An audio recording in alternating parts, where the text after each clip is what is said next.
All right, guys, stay tuned. This is probably one of the most important topics I have ever discussed on video, and that is, what does it take to accurately analyze and compare detectors to one another across brands? What does it take, guys? You know, what kind of things do you have to know to do this accurately to get it to be apples to apples? You know, I'm going to ask some questions in this video. It is one of the most important topics I have ever covered in a video, so stay tuned. Here's a question. Why do we not test a metal detector at depth with ground tracking balance on? Well, if you don't know the answer to that, we'll talk about it in this video. This video is for the individual and also for YouTube content creators who test metal detectors. There's some things that you've got to know and understand, so stay tuned.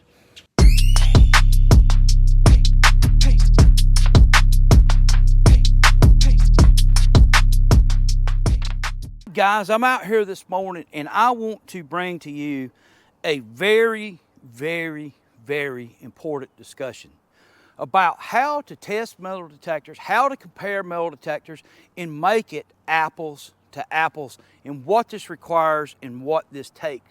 And we're going to go over that. We're going to even talk about some of the things that it takes to test for a company, like a beta version for a company, and what all that requires. And you know, it requires, well, we're going to get to that in this video.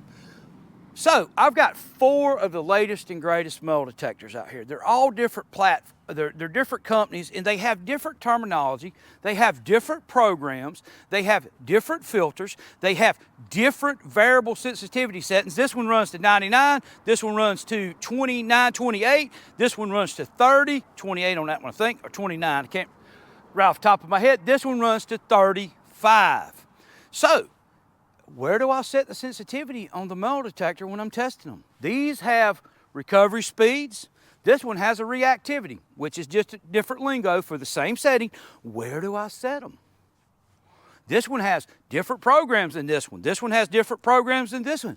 We're going to just use a silver coin. Where do I set these detectors up to test these detectors on a depth test in my soil, which is mild, and your mileage will vary, determined on how much mineralization you have in your soil. You may see me hit a 10.5-inch dime here. You may not be able to accomplish that in your mineralized dirt. But if you want to know the optimum way to set up your detector in your soil on your types of targets that you desire to find, a test garden is a must. Some people buy a detector, and this is just based out of, you know, some of the things that go around the internet and I've heard and seen, and they say, oh, just go out to the field and start hunting with it. If you buy a metal detector and you take off to the field the first, and I get it if you do, because you want to see if you can find something in your new metal detector. But if you're interested in learning the depths of your metal detector and you don't want to, what I consider, for me, my time is limited, I don't want to waste my time without knowing how to set my metal detector up first. So I'd never, ever buy a metal detector, take it out of the box, and run to the old house and go hunting. First, I come out to this test garden and run it through my testing that I have established over the years, and I see how to set this detector up and make it optimum for my soil type and the types of targets that I am looking for. It helps me determine how to set this detector up for depth, how to set this detector up for unmasking, what tones that I prefer on the detector, how to recognize what deep targets sound like, shallow targets sound like, junk targets sound like, silver targets sound like, brass targets sound like, copper targets sound like, etc., etc., etc. I know these things, and I have built memory to them before I ever go to the field.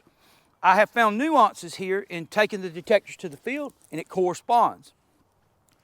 Invaluable. So you need a constant to test your metal detector.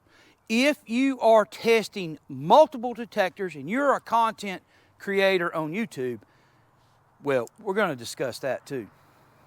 There are a lot of well-meaning content creators doing harm in the metal detecting community because they do not understand the multiple platforms and they have not spent the time learning how these platforms work and stack up to one another in frequencies, in programs, in recovery speed, in sensitivity, in filters. They don't know these things. So I'm going to ask some questions. Let's say that we were going to depth test all four of these detectors on a silver coin. I've got that one, I've got the Equinox 900, I've got the Deus 2, and the Manticore. We're going to depth test them on this 12-inch silver coin. How do we set these detectors apples to apples for that deep silver coin? If you are a content creator and you cannot just basically answer that question off the top of your head, you have no business testing these detectors in comparison videos. Let's say that we're going to depth test my gold coin, the 1853.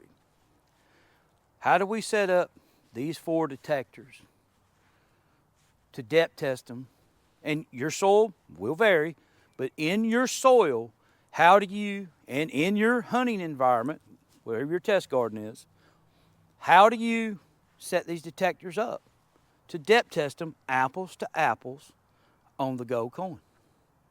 If you do not know the answer to that question, basically off the top of your head, you do not need to be showing comparison videos on YouTube. You could possibly, I'm not saying that you are, maybe you get lucky and you do set the detectors up apples to apples, but you could be possibly filtering or putting out false information on detector performance into the metal detecting community, thus affecting people's purchases.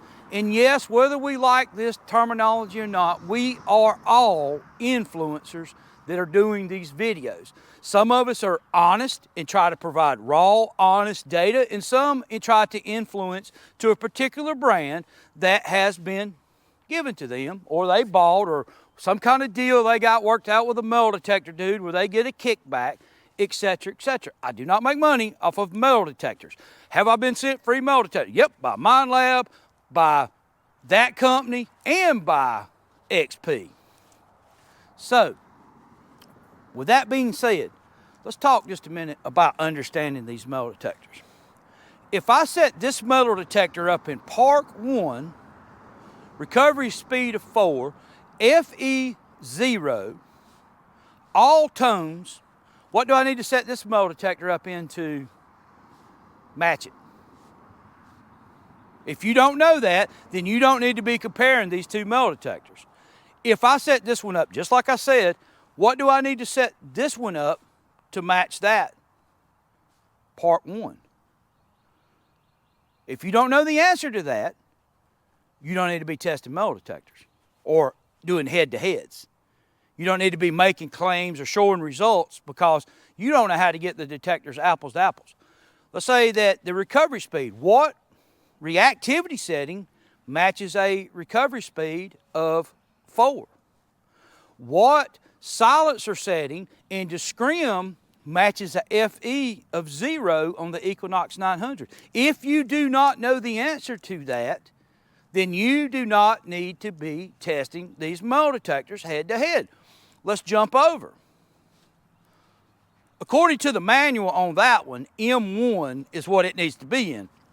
And according to the testing that I've done in the past, it needs to be on a stability of, well, I'm going to say 4, and a stability of 1, and iron filter of 1, and a stability of 4. A lot of settings, right? A lot of things to learn. What program do we use on this one? Think about it. You don't know the answer to that? You don't need to be comparing those two detectors head to head. Well, what program are we going to use on this one to compare to Part 1 on the deep silver coin? Well, I'll go ahead and tell you, deep high conductor. Because Part 1 is weighted towards a lower frequency-wise, which makes it hotter on silver, and deep high conductor is a lower running frequency on the Deus 2. Then you have to get into the filters, the silencer, the scream, the iron filter, the stability, the FE, and let's jump over to the Manticore. How are we going to set up the Manticore to match these three detectors head to head? Well, what program are we going to use? Are we going to put it in all-terrain general? No, that's not apples to apples. Are we going to put it in high trash? That's not apples to apples. Are we going to put it in low conductor? It's not apples to apples. We're going to put this one in all-terrain high conductor. Well, what about the filters? This one doesn't have FE 0. This one has upper and lower Ferris limits. Oh my gracious. What are we going to do? Are we going to run the upper Ferris limits at 13? No. We're going to run the upper Ferris limits at 7, 6 to 7. How do I know that? See this test garden? Remember the constant. Remember the database that I have. Remember the experience and the performance that I can see in real live time. I can see the pros and the cons of changing the settings. I can get these detectors out here, spend days with them, and match them up and get apples to apples. If you have not done that, if you do not understand the settings very detailed on this detector, this detector, this detector, and this detector, you have no business creating content and putting it on YouTube in a comparison rating type videos because you don't know what you're talking about. Well, on this channel, we want to be the best that we can be, the most accurate data on the internet. That is the goal of my channel, to have the most accurate, precise, best intel. Could I possibly be wrong about something? Yes, I'm a human being. But my goal for this channel is to bring the best detailed information to you guys. So, yes, you may call us influencers, but I don't make money off metal detectors. And my videos, I know they do influence people. But I want that influence, whichever way you decide to go, to be based on accurate data. Okay, let's ask another question. We're going to test the gold coin. Which program we're going to test the gold coin? What program do we need to use on the 900? We're not going to use Goldfield. We're going to use the basic programs that you land hunt with. Field 1, Field 2, Part 1, Part 2. Where do we start? Do you know? Well, let's say that we pick Part 2 because it's higher weighted and it's better on low conductors. Well, what program are we going to run on this? What frequency are we going to run on that? Well, we're going to run M2. How do I know that? Because I know that that detector is hotter on low conductors with what? M2. Because I have spent time with that detector testing it. You would never know in M1 or M2 if you run to the field with that machine blindly. You wouldn't know which one it was hotter on. How would you figure it out? Well, yeah, I mean, you're running blind. So that argument about taking these detectors to the field and learning them, yeah, you want to spin your wheels and get stuck in the mud, go right ahead. You want to lengthen your learning curve already on some highly advanced metal detectors. They are advanced metal detectors. Are they hard to learn? No. If you can operate a cell phone, you can learn all 4 of these metal detectors. So, how do we set these detectors up? Apples to apples. Part 2, M2. And we'll use the part program, M2. Well, what program do we set this one up to make it, or what program do we set this one up that is hottest on low conductors to match that one of Part 2? Or you could use Field 2, but I always liked Part 2 because in the United States we have a lot of park hunters, jewelry hunters, etc. So we're going to use Part 2 as the reference point. Well, what program do we use on this detector? Do you know? Do we use Park? No. Wrong answer. That is, yeah, wrong answer. You don't use park if you're trying to get the most optimum performance out of this detector on low conductors. What program do we use? Well, we use fast, sensitive, or sensitive full tones. Those three programs are based off of the same algorithms. They just have different settings like reactivity, tones, etc., inside the program. We run this machine at a FE0. Well, where do we set the silencer on this machine? You could set it from 0 to 2. There's a little bit of variation in there, but I would prefer to run it on 0 to 0, but you could even get away with 1. Well, how do I know that? As you've guessed, I've spent much time. And I will say this about right here. You see guys see hundreds and hundreds of hours of test videos. Well, that's not counting the thousands of hours that behind the scenes testing were done, okay?